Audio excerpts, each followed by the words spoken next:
No. I am resident of Colorwood for YouTube. Jewel Sage. It's my buddy Gordon Dymowski. It's my buddy Patrick McCray. We're here to talk about the 2004 Dark Shadows unaired pilot, which has Alec Newman playing as Barnabas, Marley Shelton playing Victoria Winters. We have also Jessica Chastain as Carolyn Stoddard. We have Alexander Gould as David Collins, Martin Donovan as Roger Collins, Kelly Hu as Dr. Julia Hoffman. I don't know. Continue. I mean, Milishevich as Angelique. We have Matt Chizekri as Willie Loomis, Jenna Dewan as Sophie Loomis, Blair Brown as Elizabeth Collins Stoddard.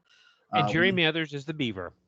We have Jason Shaw, Joe Haskell, Alex Thorpe as Kelly Vance, Willie's greedy girlfriend, Michael D. Roberts as Sheriff Patterson, E.J. Callahan as Old Man on the Train, Nathan Wise as the boy in the devil costume who's on the train. Doug Jones is listed here as the demon on the train and Barnabas in the crypt. And that boy in the devil costume is the most important character in that whole pilot. I want the name again. I need the last name of one of the actors, the person who played Dr. Hoffman. What was the last name on that? Kelly Hu. Well, what was just the last name? Hu. I don't know. Well, that's what the woman who played Dr. Hoffman.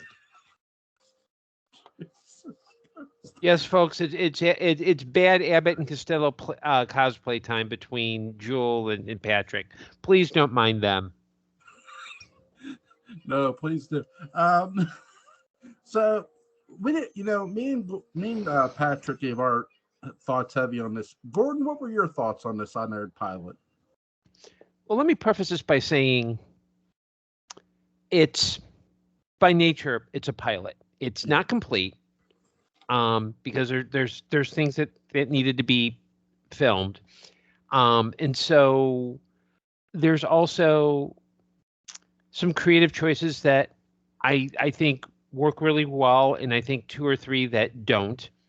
And so it's although there's a lot that I like about it, if I had to rank like all the existing Dark Shadows material in my top 3, the 2004 pilot is number 3.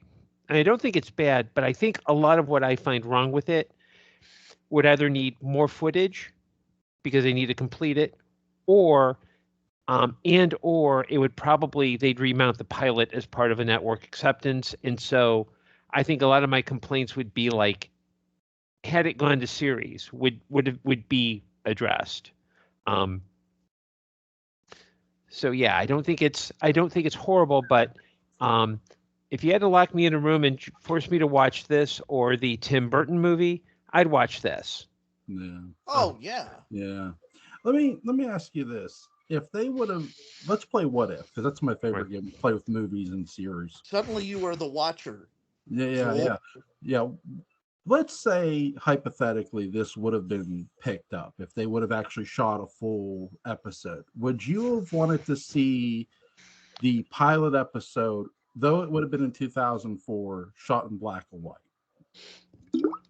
Yes, in fact, after one of the times that you and Patrick discussed the pilot, I think it ended with Patrick suggesting that people who wanted to watch it in black and white, because that direction and that lighting is just god awful.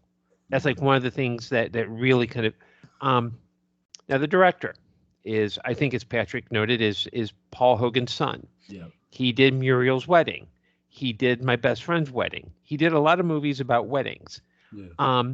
I think this is one of those where I think some producers said, you know what, you should do it in a Giallo style. And I know that PJ Hogan, or whatever his name is, like had issues with the direction that the series was going, that there were some conflicts. And I think that had they done that lighting but in black and white, I think it would have been much more effective. Because when you watch it in black and white, it's a totally different. It's watchable in black and white. In color, it's just like, it's painful enough that you'll develop cataracts. I think it's just harsh, but I think black and white, it looks absolutely perfect. You know who I would have got to direct the 04 Unaired pilot? You know who I wish would have directed it? And I'm serious because his cinematography is absolutely beautiful, especially for his Halloween remake, is Rob Zombie. To me, he out Dean Cundy.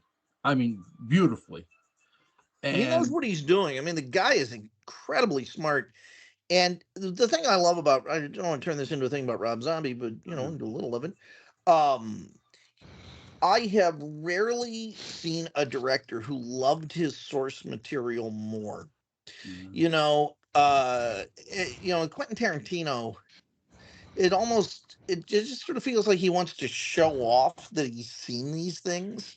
But with Rob Zombie, I feel like he legitimately wants to get into that sandbox without judging it and see what he can make out of the material without transforming the material into something else. Mm-hmm. I really appreciate that about him. Yeah, I mean, I'm not sure if the network would have wanted to pay for Rob Zombie, because PJ Hogan was kind of, I mean, he wasn't a superstar director anyway, but he was on his way kind of down, and Rob Zombie was on his way up. So I'm not disagreeing with you. I just wonder if it's this movie is filled with some really dumb creative decisions. And I think Rob Zombie would have been a smart creative decision that they chose. I think they probably thought, Rob Zombie, the wedding guy, let's go with the wedding guy. Around this time also, I think Rob Zombie was getting Devil's Rejects prepared. I think he was getting that geared up, so he wouldn't have been available anyway. But now, I think he'd be a very interesting guy. And the thing I like I like so many things about Rob Zombie as a filmmaker, but one of the things is that you could sit down with Rob Zombie, I suspect, as a producer, and say, Rob, I want this to look like a Rob Zombie project. And be like, okay, I don't know what redneck, wealthy New Englanders look like, but we'll find out. Or you could sit down with him and say, Rob, we want this to really, really feel consistent with the flavor and tone of Dark Shadows. And he would, I think, say, that's great, because all I want to do is pay tribute to this thing. Mm-hmm. I think he did a really good job on his Monsters movie. I know whether if you guys liked it or not, but I enjoyed it.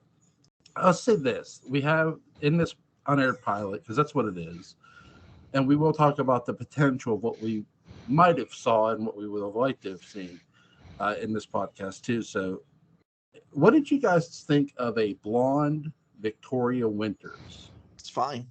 Yeah. It's fine. It's not about hair color, ultimately. I mean, it really isn't. Because they get, pardon me if you're interjecting, but they get so much, not just right about the character, writer about the character. I mean, this is a very smart, dynamic, capable, interesting, intelligent protagonist. And I sort of feel like, Alexandra Moltke, if she watched this, probably thought, she probably did not pass judgment on the actor, because she's a fine actor. She probably sat there and thought, damn it, why didn't I get scripts like that?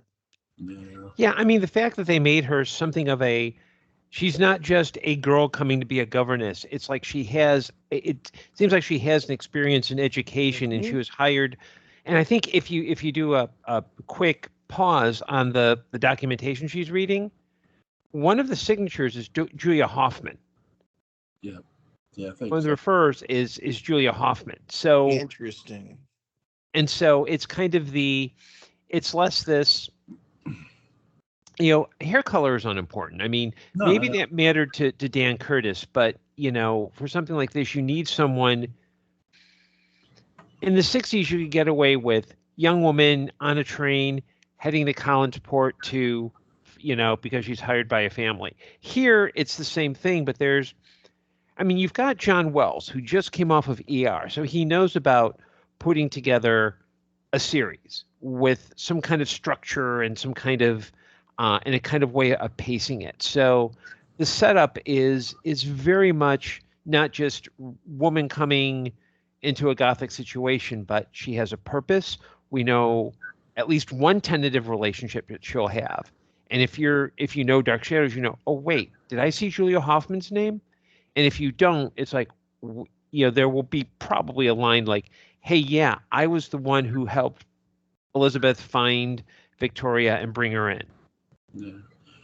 Now, in this opening, when she is reading it, you're right, Hoffman's name is on her. What I think of Victoria Winters here is that she's not just a governess in a sense.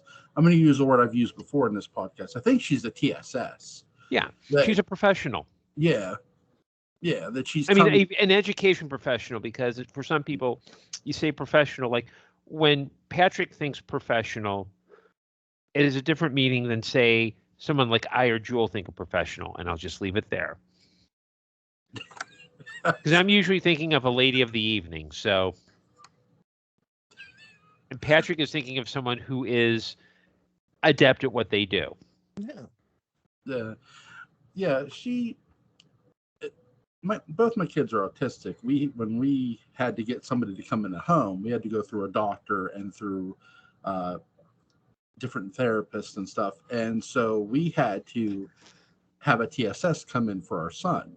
Mm-hmm. And he would come in. Now, he didn't live with us. None of our TSSs lived with us, like Victoria Winters is doing in this pilot. They come into your home for a couple hours out of the day and work with your child on language speaking and stuff like that. And that's what they do. And I think that's what more Victoria Winters is here in this pilot, that she's a TSS. And, that file, she knows, she's read it up and down. It's more open for us, the audience, the file folder. She knows she's, and I love the line too, when David pulls this prank on her about laying in the tub and he jumps out and scares her.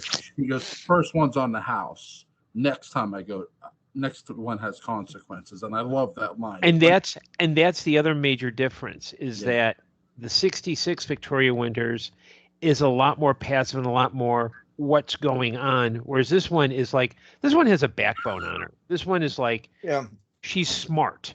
Yep. Yeah. It's really what I hate to be Monday morning quarterback, is what they should have done with Joanna Going's character. It really is. I mean, such a smart actress, and boy, she would have done brilliantly with that material. Did you see her in Wyatt Earp? No. Go watch that. Go watch that. She's in that. Now, I have the soundtrack on a CD. Bought in the year it came out. Cool. That is awesome. Now, I love too that her character is a bit paranoid too when she comes into Collinsport, because it's raining and she's looking around. There's nobody around. It lets you know there is some fear in the character, which gives you it's just common sense. Right. I don't know if that's fear. It's just common sense. It gives you the vulnerability factor that she's showing it. She's showing vulnerability, which it connects with an audience. Yeah. And that's when we get a bit of a jump scare from Willie Loomis. What did you guys think of the new Willie Loomis in this?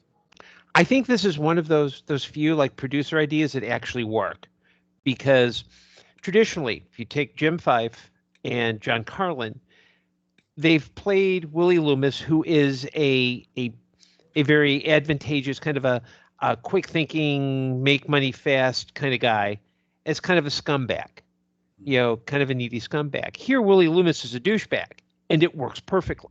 Mm-hmm. I like all of the Lumi. I like all four different Lumi. They're just very different, and that's one of the refreshing things about them, is that I'm never seeing, with Jim Fife or this guy or Jackie Earle Haley, I'm never seeing a John Carlin impression.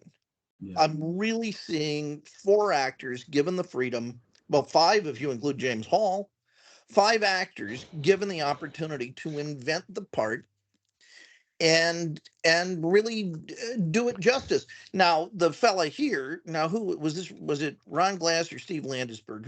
What's the name of the guy who played this here? I think it was the guy who played Wojo. Right? Oh, that's Max Gale. Yeah, Max Gale is Willie Loomis here. Or Max Baer. Which No, It's Max Matt- Baer was Jethro.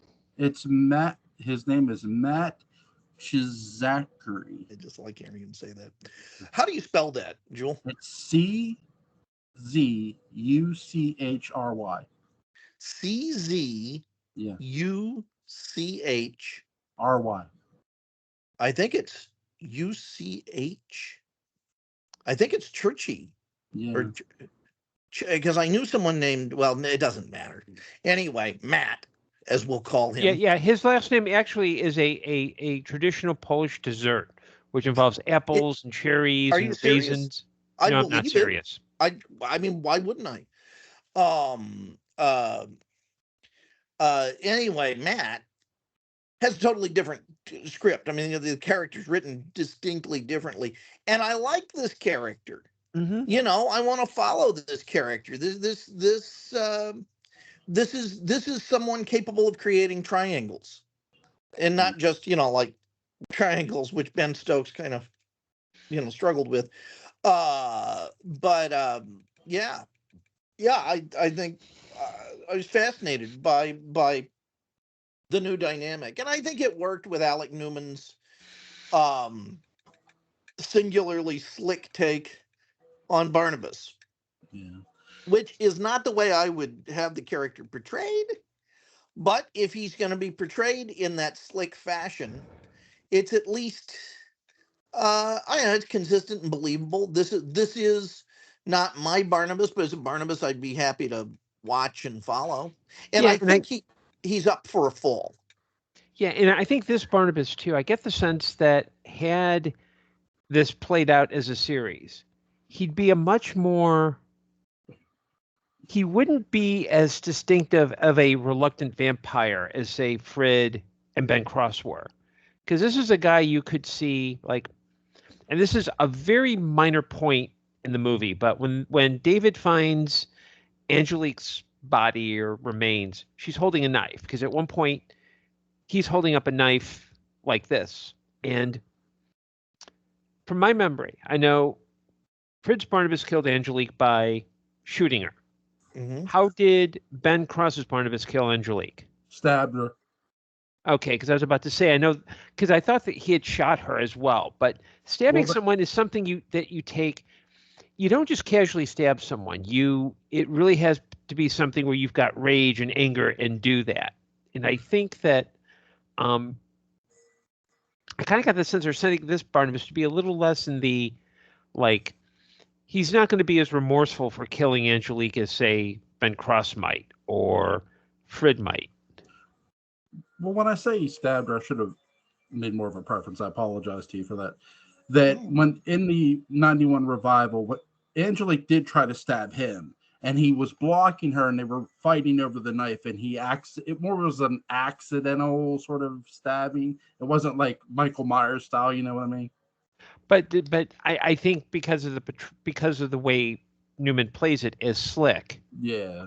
I could see where he's not going to be your, like, if you look at the three Barnaby, which is one of my favorite punk bands, by the way, the three Barnaby. Frid's Barnabas was always, he could be rageful, when the moment came, but he was always worried and frustrated and kind of, how do I get out of this? Cross's Barnabas lashed out, was angry and abrupt, but you could see towards the end he was starting to develop some of that fear. So it wasn't we saw him worried and then he'd lash out. All we saw is that anger, but then we saw that behind that anger was the worry and everything else.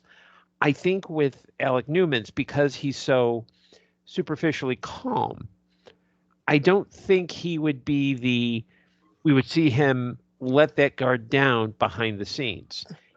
He might do it through voice. He might do it through, like, maybe making a hasty action. So I think he's going to be a little bit more of a malevolent Barnabas than the other two. I mean, it's kind of hard to say because we don't have that much here. My prediction is that they could have also taken him in a direction of, while he is comfortable with his vampirism, because he does seem to be at peace with that, that he would actually be a warmer and gentler and more sympathetic Barnabas from the top, so that it allows Angelique to be the villain. One of the things that I really like about this is that they've watched Dark Shadows. Not only have they watched Dark Shadows, but they've watched Dark Shadows at its best, where Barnabas, even if he were a vampire, was an heroic figure. And then they brought in others who were really bad, who chose to be bad, who reveled in being bad, to oppose him. And that immediately, gives Barnabas the room to, be the good guy. And I love that. There are things I love about Alex Newman's Barnabas. He presents himself like a very wealthy man, and he presents himself in a sort of, I don't want to say Bruce Wayne fashion, but I guess you could call that. He's very confident about himself when he meets the family. He's very sure of himself, which I love. And I do love, one of my favorite scenes with Alex Newman is near the end, where Victoria Winters is talking to him about what David saw a woman, and he goes, "Oh, you should keep him away from there." So he is concerned about young David, and he grabs Willie by the throat and he says, "Why did you wake me up, Willie?" And really, I think what he really is wanting to call him is Ben, because to this Barnabas especially, this is all deja vu. He's looking at everybody like 1795. I think, and really, when you watch this unaired pilot, you can sort of tell that's where they're leaning toward. That they're leaning toward going back to 1795 again, especially by the end. So I love the little throat grab and "Why did you wake me up, Willie? Why we put the knife in her heart." He says, and we buried her. He's meaning him and Ben, but he's telling this to Willie because he's looking at Willie like Ben. And I love that fact that lets you know, yes, we are going to go back if this would have gotten picked up. I also like that. Well, let me ask you guys this: what did you guys think of Blair Brown's Elizabeth Collins' Stoddard?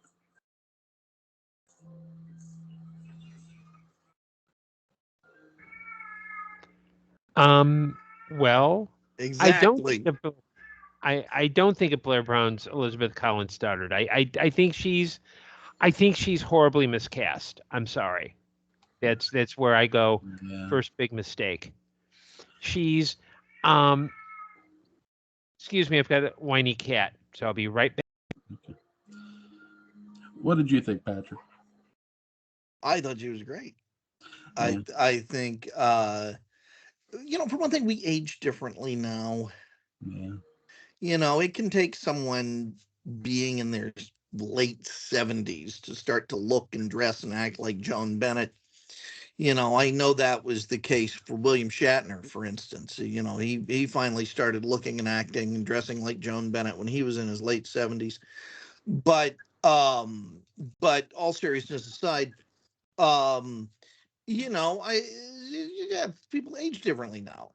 Is Blair Brown an established actress? Yes. Is she a very capable actress? Absolutely. We have not seen her at this age really in anything. At least I haven't. So, is she believably a middle-aged matron of the modern era, modern as of the Bush administration? Sure. Yeah. I don't think this is and Elizabeth Collins Stoddard, who killed her husband. Who's been a shut-in for a long time. I mean, this to me is a pretty distinctly different character. Yeah. Well, let me kind of assert myself and explain why I don't think she's a very good. Sure, that's fine. I'm thinking of the scene with Roger where something's happening with David, and she turns to him and says, "He's your son." And Blair Brown, at least to me, it's always kind of played. She doesn't play it with any kind of strength. Like if you watch Joan Bennett and Louis Edmonds, you get the sense that if Roger gets out of line, in that scene, Joan Bennett would have told him, "Roger, he's your son, take care of him." And if he didn't do it, she'd gut punch him. Yeah. You can kind of see with Gene Simmons and Roy Thinnis, there's some sense where she might be quiet about it, but she'd say, "Roger, he's your son." Yeah. Martin Donovan does a great job as being Roger Collins. In fact, I think he's the Roger Collins we should have had. Yeah. Oh yeah. I would He's watch right. the series just for him because he's a bastard. He's a jerk. He's he's reprehensible. Yeah. But I think there are two actresses who had a background in soap operas who were starting to do more, one of whom was starting to take on more dramatic roles at this time that I think would be better than Blair Brown. Judith Light, because she was a semi-occurring guest star on Law and Order SVU. And I know I'm going to get flamed for this. So internet, sharpen your keyboards. Kate Mulgrew. Oh, that's a great choice. Because they both could have done the soft, matronly thing, but if they needed to stand their ground, they would.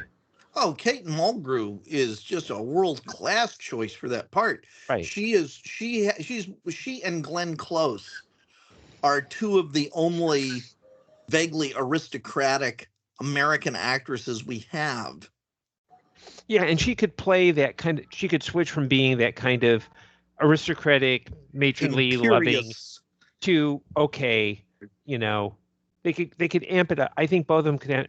I don't think Blair Brown's performance is that strong, and it's also hard too because we don't have a lot of it. So I mean, I think Blair Brown's performance is perfectly strong for the material she's given and what she was probably asked to do.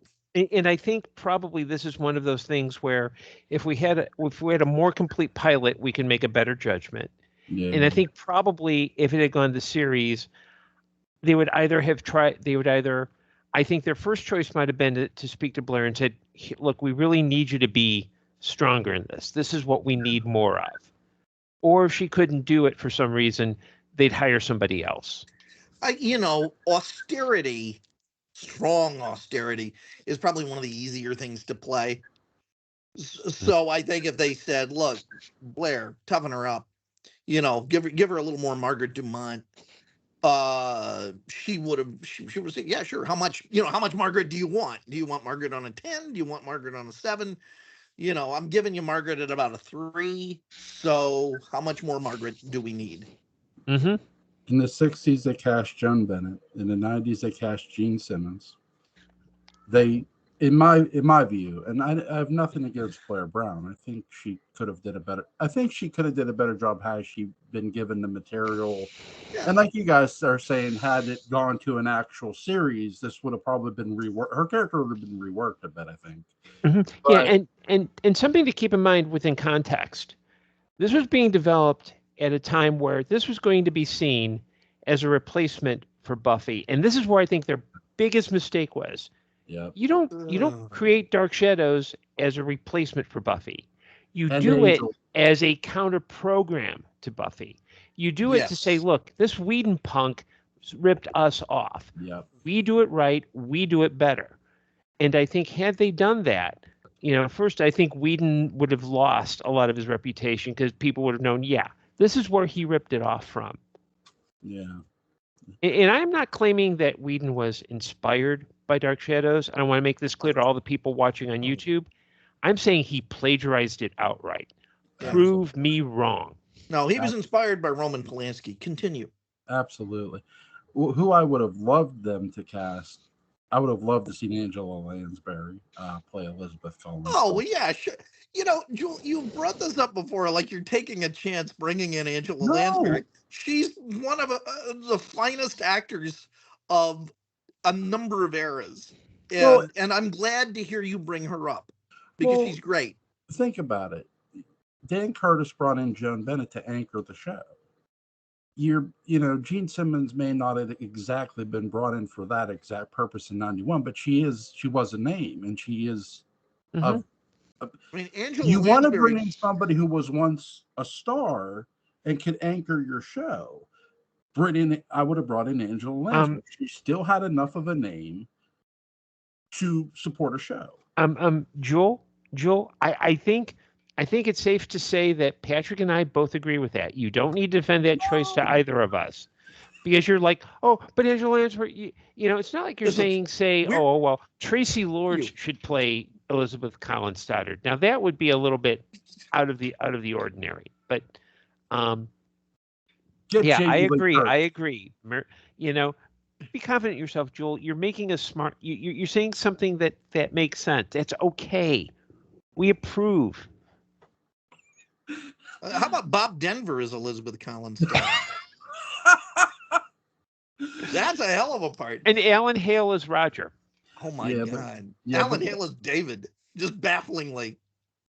Yeah, but Martin, you guys are right. Martin Donovan as Roger in this, absolutely amazing. You're right. He's the Roger Collins we should have gotten.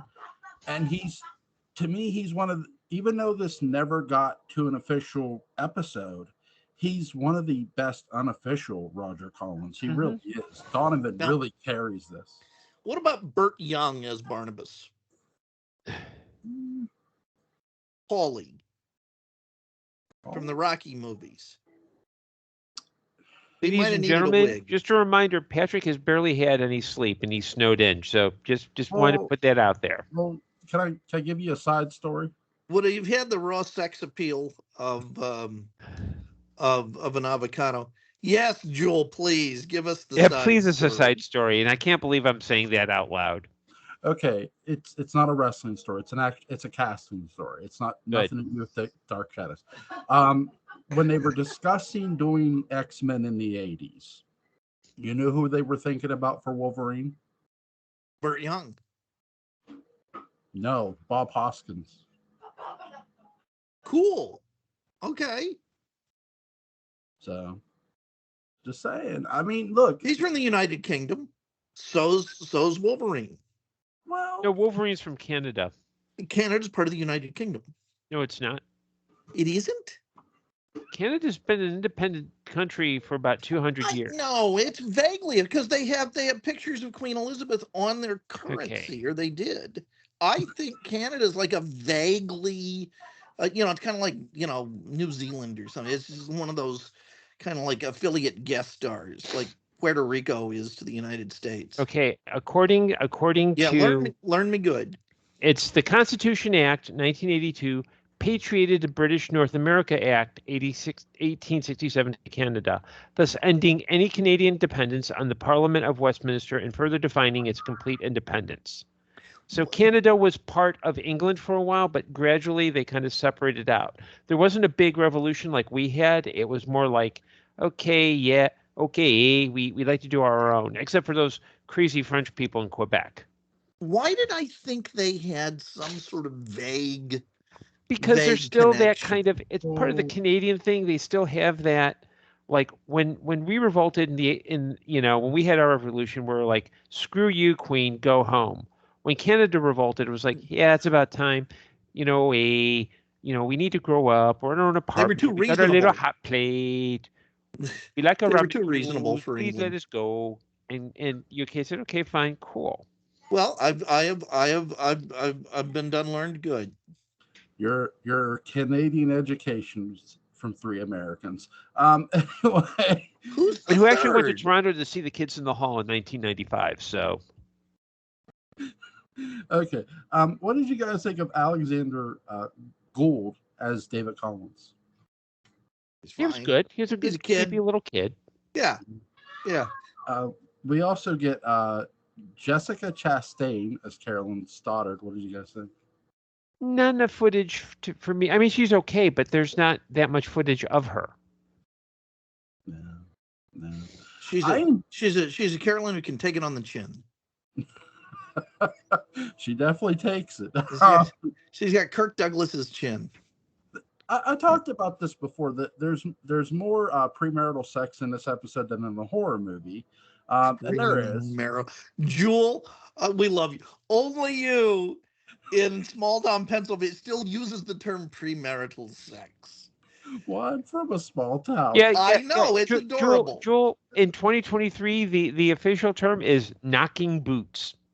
Oh no, I think it's just sex. I don't know if because premarital has such a judgment to it. The best way to learn about slang terms for sex, Jewel, is watch Grumpier Old Men and watch the end credits with Burgess Meredith, where he's saying like, let's go ride the old baloney pony, and taking the skid boat to two to town. Can you imagine him as the Penguin saying that?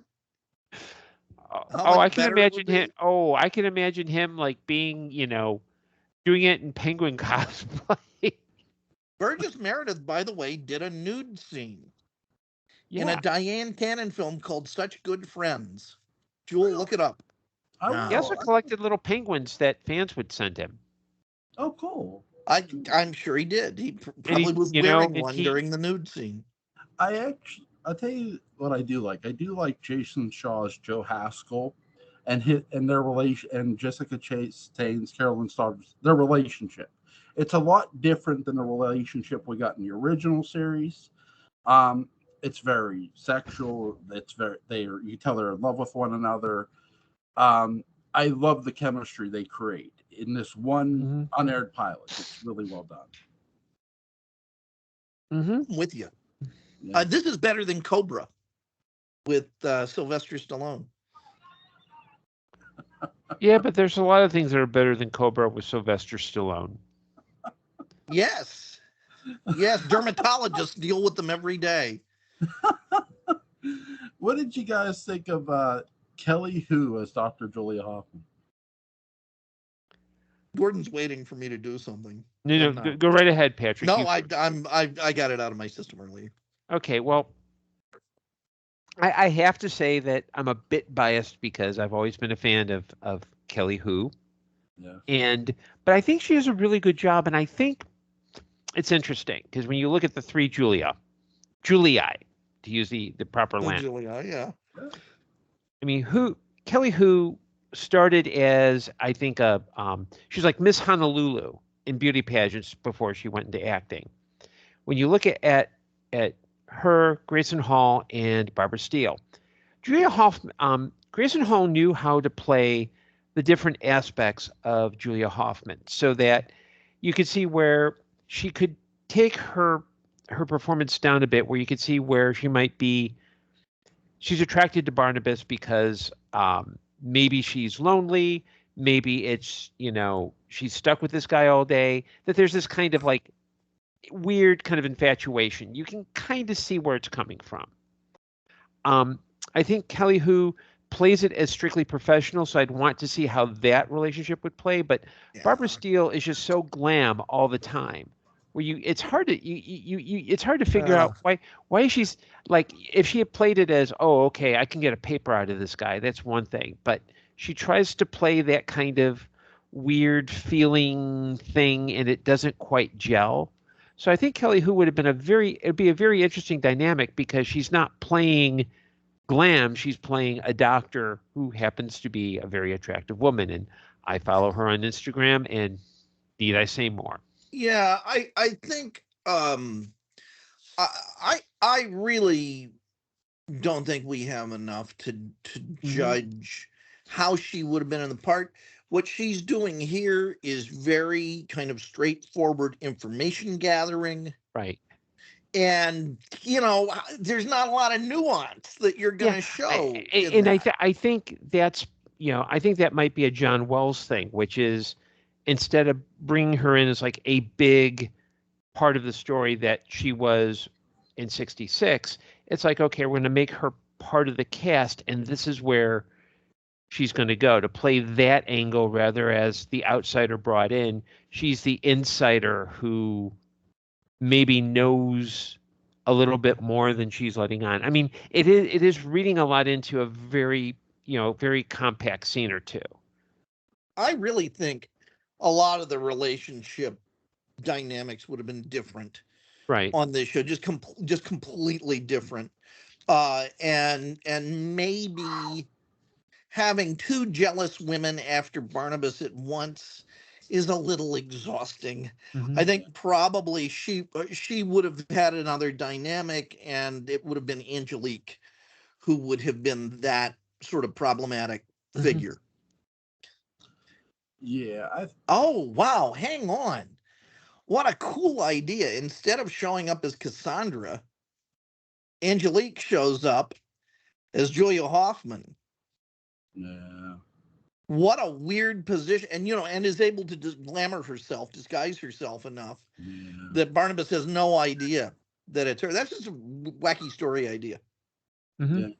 Or it could be that they may just go with Angelique as the nonstop evil who like actually did torture the Collins family, and that Barnabas instead of how things worked out in the Prime universe where Angelique is all innocent and then, ooh, I'm a witch. It's like the whole family knows, but yet somehow Barnabas takes care of her.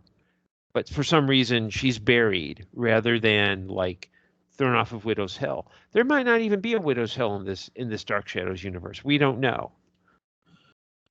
Now, there's a character who we don't get in this episode that you could have had Angelique disguise herself as and just hire an actress to play her. We don't get Maggie Evans in this episode at all. Well, that's the real elephant in the room. Yeah, I mean, and all of the notice, no subsequent version of Dark Shadows has done a lot, if anything, with Maggie Evans, and I think it's because, if you just break down the characters, either she or Victoria are redundant, and you can take your pick which you're gonna have. Mm-hmm. In the Dark Shadows movie universe, it's Maggie Evans. Mm-hmm.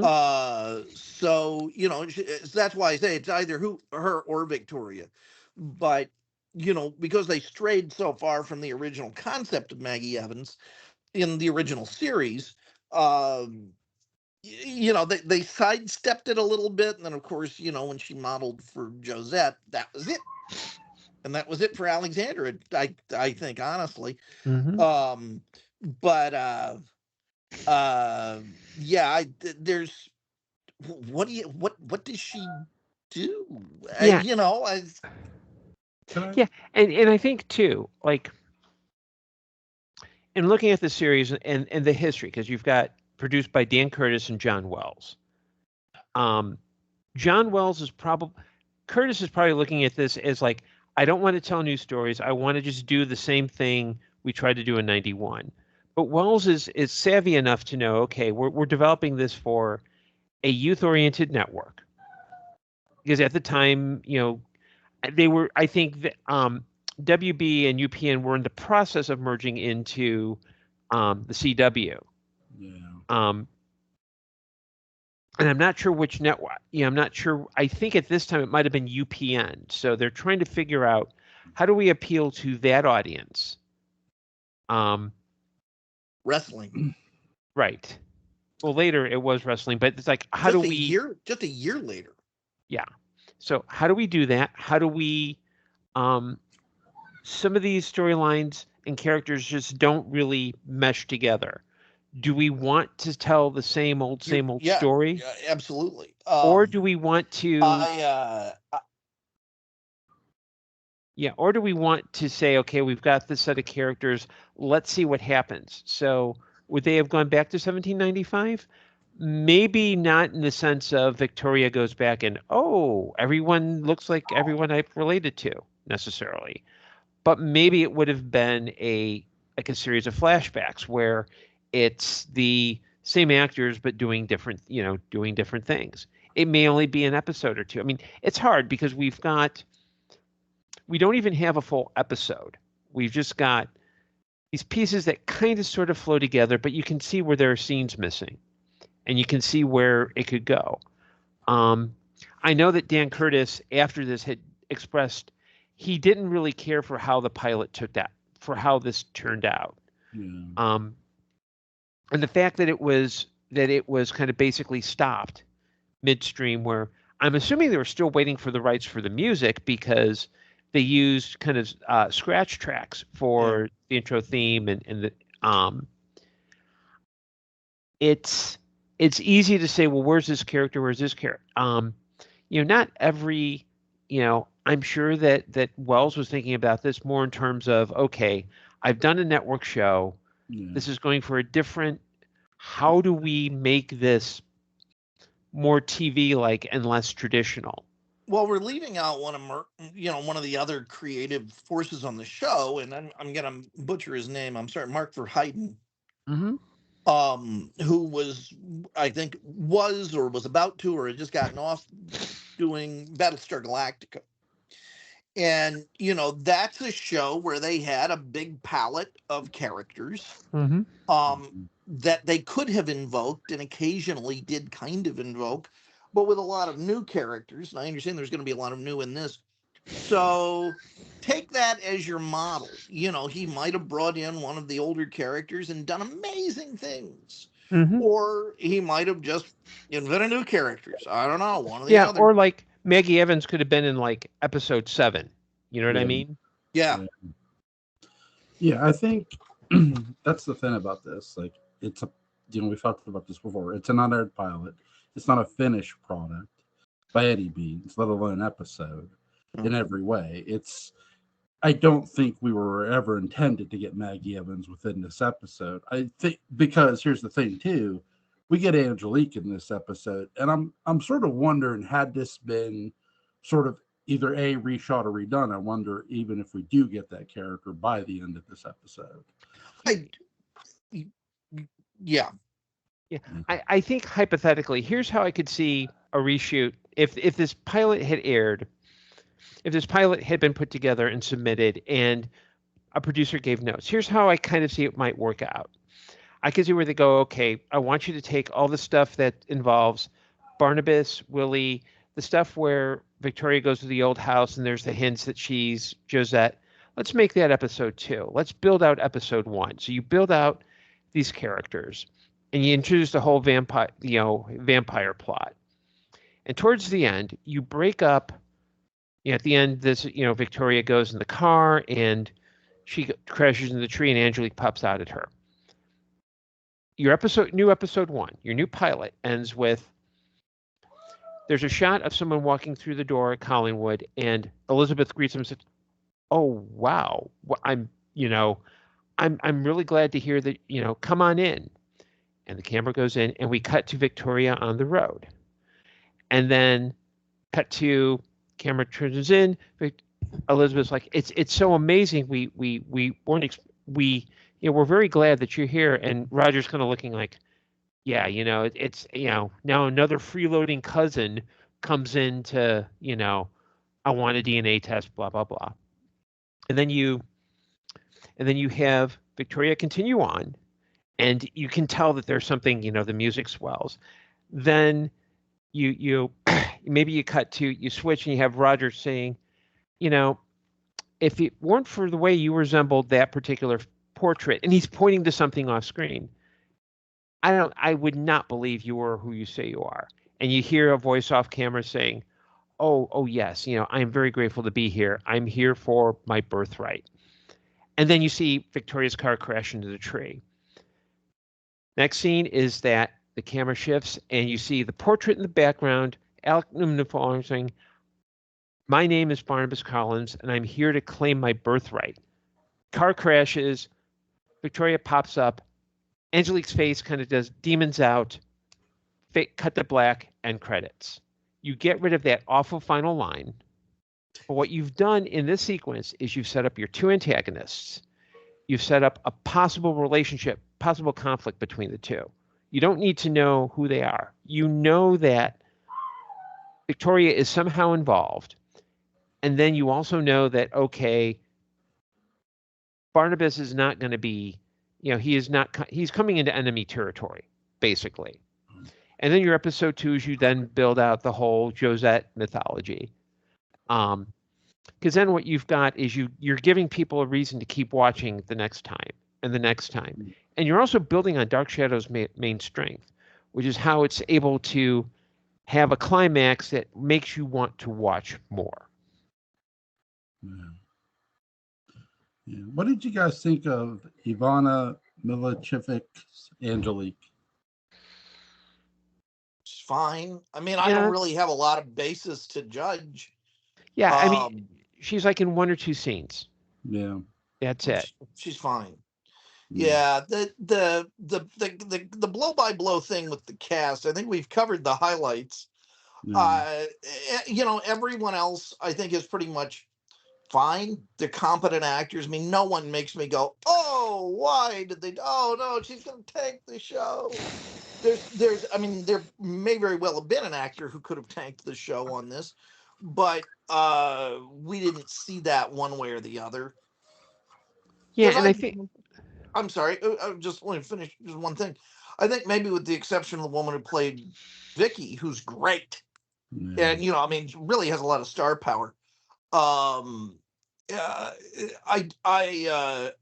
don't think there's anyone that you really look at other than maybe her and Roger and think, wow, they're going to make this series. Also, thank God they cast them. I can say that about both of them, about Vicky and Roger. Yay, there we go. But as far as everyone else goes, it strikes me as they're very workmanlike. But had any of them gotten replaced, between the pilot and the series, I think everyone would be fine. Yeah, and I mean, the whole point of a pilot is a proof of concept. So I could see WB, UPN looking at watching this and going, okay, well, we like that person. We we need to change that character a little more. Or you know what? The kid doesn't quite work. Let's not emphasize any plot lines with the kid. Whether you know what I mean? It's kind of, they wouldn't say David, they'd say the kid. Yeah. A great example of how things can change vastly between a pilot and series is Gilligan's Island. If you watch the unaired pilot to Gilligan's Island, not only are actors different, a number of actors, but the characters are different also. I mean, they really retooled a lot. Mm-hmm. And so, yeah, I think, it's hard too, because if this were a completed pilot that just hadn't been aired, it's one thing, because you'd have much more to judge on. Yeah. I don't think and it's hard for me to say, well, it's bad because you don't have everything. If you had everything, I could say it's bad, it's good. But I think it's interesting to see what the thinking was and the sad thing is, had this gone to air, it would have been coming off of the end of Battlestar Galactica, which was a major reboot of a prior bad franchise, where it really thought through everything. You had Farscape, which had a limited run on Sci-Fi, but showed, there's an audience for this stuff. And Dark Shadows was also being shown on Sci-Fi. And within a year, you'd have the revival of Doctor Who on the BBC, where it would have easily kind of fit into that kind of new, rethinking of old properties. Whether it would have been popular or not, I don't think it would have been, because within 2 years... Go ahead. Oh, I was just going to say, there is a niche audience position that it might have been really good for. Right. And that's this. Enterprise was about to go off the air. Mm-hmm. And so giving people their 1960s sort of geek Jones, Dark Shadows probably would have, probably, depending on how it was done, probably would have picked up on some of that Enterprise magic. Yeah. And my God, John Billingsley is Professor Stokes. Yes, please. I was thinking John Noble, but you know what? It could work. We'll make them brothers. Sure, why not? Why not? But God, Billingsley would have been great. Wow. Yeah. I do think, though, knowing that Dan Curtis died of brain cancer in 2006, I personally wonder if it's picked up. Your first two seasons are going to be pretty good, are going to be pretty consistent with what we know as Dark Shadows. But once Curtis dies, what does John Wells do? My suspicion is that he would have probably leaned more into the straightforward horror and not the kind of really unique tone that Dark Shadows is. Yeah, it would have been the unique tone of Dark Shadows 2004. Mm-hmm.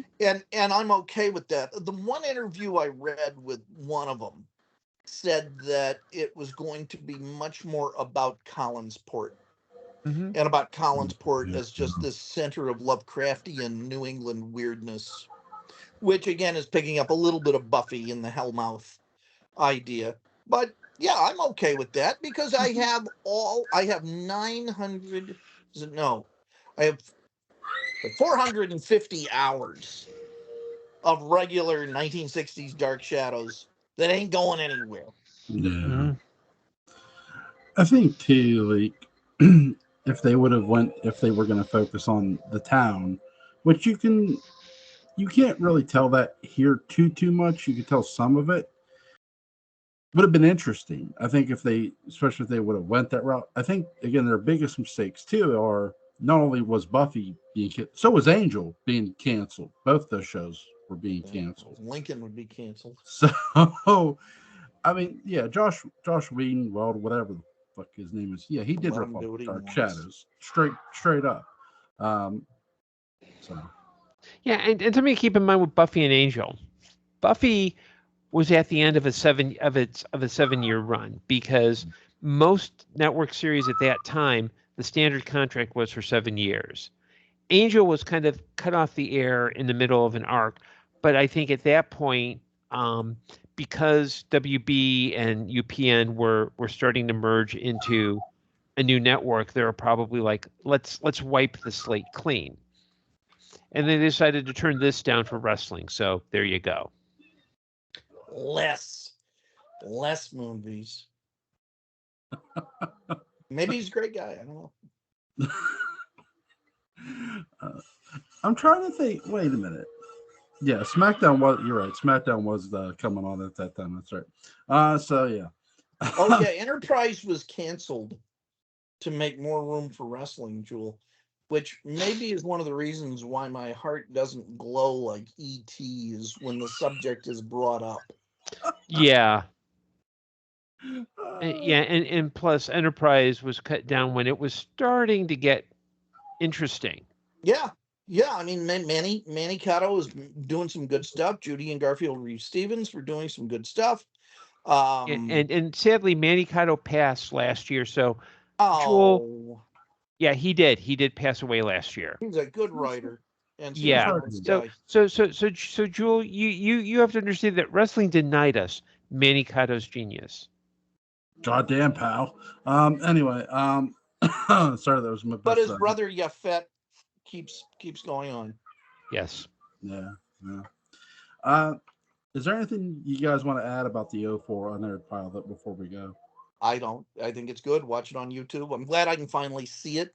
For years, it just existed in legend as this thing that was at conventions only and, wrapped in secrecy. So, and that's not a crowd. I mean, I have nothing against my fellow Dark Shadows fans or anything, but it's the sort of thing I don't want to watch with a big rowdy crowd. I want to watch this alone and kind of absorb it. And this is more of a solitary thing, but it's nice to talk about afterwards.